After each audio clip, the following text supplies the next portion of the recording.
Okay, morning everyone. Pretty busy day ahead. It's Monday morning, 9.6, which is okay. I had breakfast. Now off to the gym, bit of exercise, and then I'm into the office for a few hours this morning. Got a meeting at 10, sort of a conference call at 10. And then I'm up to London this afternoon, so I'll take you with me, visiting a company called First Mile for the first time. Met them at the CIPD Learning Development Show. They're quite a cool recycling company, independent recycling company, and just meeting them to talk about their learning development needs. So we'll go up and see how we get on with that. So off we go. Got it, iManage water bottle. Got to keep the brand up, even if we're in the gym. Done at the gym. Around 5k. Hard work this morning. Don't know why. It's Monday morning, isn't it? You eat a bit too much and perhaps drink a little bit too much over the weekend, maybe. I don't know. So home, quick shower, and then it's into the office. Okay, so back at the office, and I think Josh is in. His T-Cat is over there, so he's in already. I thought today, actually, I'm on a kind of sales day, really. I've got well, some team meetings this morning online, but then I'm off to meet with a new prospect this afternoon. I thought maybe talk a bit about the sales process that I use, and particularly the questioning technique that I tend to use when I walk into a new prospect. It might be quite cool to tune you into a particular technique that really I find invaluable. I use it all the time. It's so simple and just has 4 simple questioning steps, but I can walk away from pretty well any meeting from experience. And hold on, just key a number and I can't talk. And yeah, I use it in all sorts of meetings, in all sorts of environments, and it just works. So I thought I'd maybe share a bit of that with you today. Morning, Josh. Okay, so I'm off to London. Been a fairly busy morning already. Gym, and then this meeting online with a couple of colleagues who are doing this sort of international job we've got with a client. So delivering a program in Paris. So call with them, and now off up to town.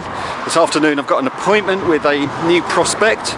I met them at a exhibition, so the CIPD Learning Development Exhibition, and it was one of those things, you know, we meet lots of people at a show, but I just sort of, after the lunchtime rush, I went and sat down and had a sandwich for a few minutes in a quiet corner, and the chairs were all taken up, and they just, this couple of folk just came and sat down next to me. We got chatting, and here we are. You know, we're now into a training needs analysis discussion today, really.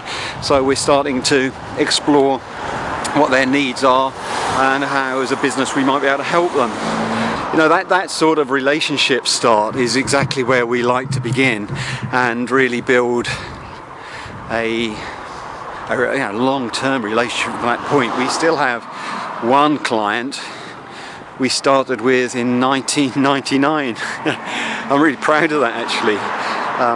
We keep clients literally for decades, and I love that. I love the fact that we really get to know clients and their people and their challenges, and, you know, able to produce a solution for them that is really glove fit. So who knows, you know, today might be the start of one of those lovely long-term relationships, an organisation that suits us and we suit them, and we end up working together for ages. So looking forward to the meeting, and I'm about to jump on a train.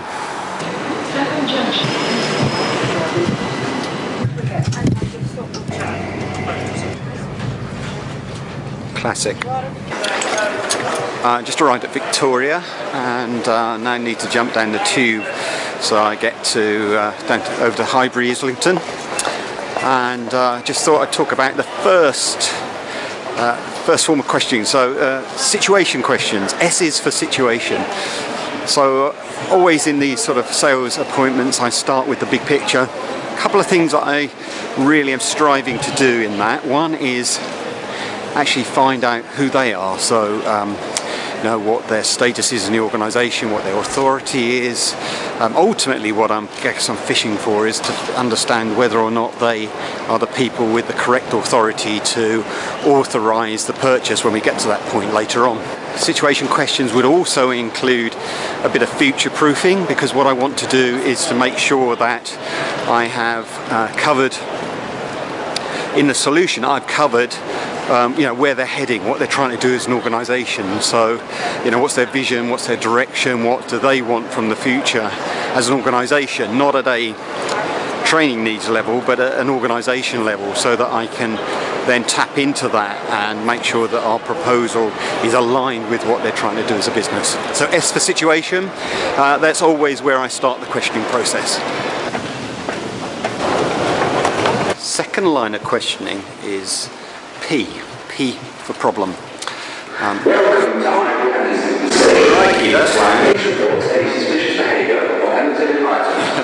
Okay, cool. So P is for problem. It's generally recognised that people buy when they recognise they've got a problem. And you might want to call it challenge or opportunity questioning, but I kind of like that idea that actually people have a higher propensity to buy off you if they recognise the issue they've got. So I would be asking problem questions that are mining for information about the size, the quantum of a problem, how they would describe it, what some of the sort of presenting issues are with all of that. So I might dip in and out of situation and into problem questions and then back up to situation questions, but ultimately I'm looking for an area where I kind of feel that I can help them and iManage can help them. So I'd ask a series of questions really until I got to the point where I kind of in my head I'm going, hey, yeah, actually that's a complete area where we can knuckle down, give some support and do a good job again. So P for problem. Okay, 7.1, 2 o'clock. Haven't had anything to eat since first thing this morning, so it's not great, but there you go. I've got some salad here, no carbs again. See how we get on. E is for effect. What's the effect of the problem on the organisation? So my third stage of questioning is always about the impact of the problem, and the logic is a bit kind of psychological here. What I want to do is to highlight the need to do something about the problem. So how it is, some people don't realise they've got a problem or don't realise they are a problem. The person who goes into the meeting upsets everyone, walks out and thinks everything is fine. The light bulb's on everyone else's head but not on the individual's head themselves. So what we do with effect questioning is challenging the client or the prospect to start thinking, yeah, actually there's pain, there's problem, this problem needs resolving because actually there's consequences, there's implications of that problem. So effect questioning is simply kind of, what's the impact of that, how's that having an effect on the day-to-day business operations. So step 3, effect questioning helps to move the prospect towards a position where they're thinking, yeah, actually I do need to do something about this, and of course the implication is, as a provider of solutions, that we may be the people who can help them unpick that and work that through. The fourth stage is for N, need. What is the need here? Now, having gone situation, problem, effect, I've got a good handle on what I think the need is. So this isn't about me understanding that anymore. This is about me getting into their heads and understanding what they see the need is. So in need questioning, what I'm looking to do is to develop an understanding of what their expectation is, what they see the need is, and in TNA times, training needs analysis terms, it's simply about, what's your expectations? Is it a single day, a half day? Is this a 10-day program? Is this e-learning? Is this online content? Just sort of trying to get a handle on really the client's expectations of what the solution might look like, so that when I do come back with a proposal, and by the way, I always come back with the proposal. I would never at this meeting start presenting what I think the solution is. I want to go away, give it some thought. So there's always a gap after this first meeting, week, 2 weeks, whatever, to come back to them with an outline proposal, which I never call a proposal either. I always call it a discussion document, because I want to keep it fluid and make sure that we're in a discussion at that point, rather than kind of bottoming something down so that it can't change. So, need questioning gives me that ability to really fine-tune the proposal so that it kind of suits them. It suits what they're after. I'm nearly there. I'll give you a shout afterwards and let you know how it's gone. 2 hours later. So that's pretty cool. Quite a funky place. I don't know if you can see this place. It's quite nice. It's kind of got an air of sort of studio about it. They've kind of got the stage door over there, and yeah, it's a really exciting company I've just met. They're a sort of a recycling company that collect all sorts of recycling from shops and restaurants and all those kind of places around London. Really interesting, great conversation. Sped, situation, problem, effect, desire work perfectly. I have on my iPad a whole bunch of content now, having mined that question process, ready to come back with effectively a sort of outline document, a discussion document for these guys. I'm now back to the office, heading back down to Haywards Heath, so I guess an hour and a half I should be back down there. Okay, I nearly forgot actually, one of my missions for the afternoon was to pop into Jermyn Street and get a couple of new shirts. So here I am walking past the lovely flowers of the Ritz.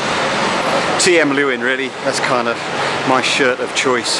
Okay, here we go guys, this is Jermyn Street, the famous Taylor's Street in London. So dress code's a really weird thing in business now, isn't it? Because, it varies so much. I hardly ever wear a tie. So I think, the standard has to be a good shirt, because a good shirt for us guys just, cuts through all kind of situations and that. So here we go, TM Lewin.